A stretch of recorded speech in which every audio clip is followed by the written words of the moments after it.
Secretary of State Antony Blinken joined United Nations senior leaders and others in saying that freedom of the press is under attack across the globe. We know that journalists around the world are increasingly under siege, and under siege in a whole variety of ways.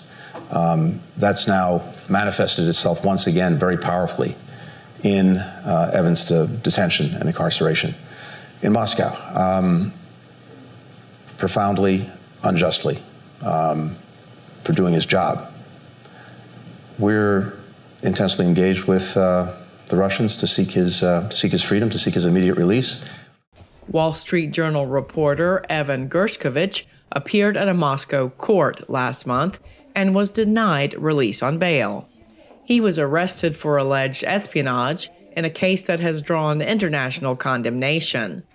Blinken said Russia is wrongfully detaining people to use them as political pawns. That's press torture.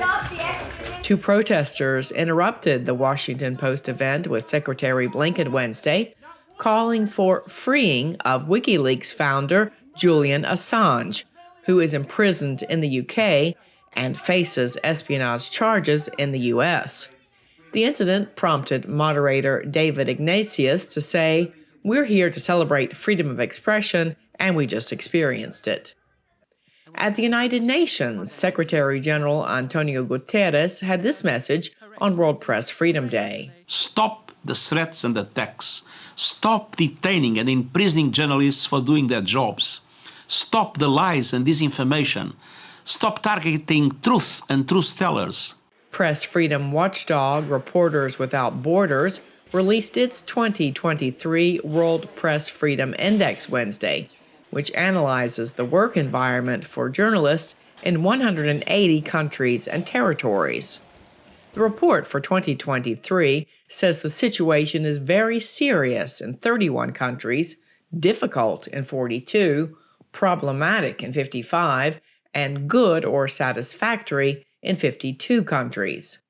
Norway was the country with the most press freedom, taking the #1 spot in the index.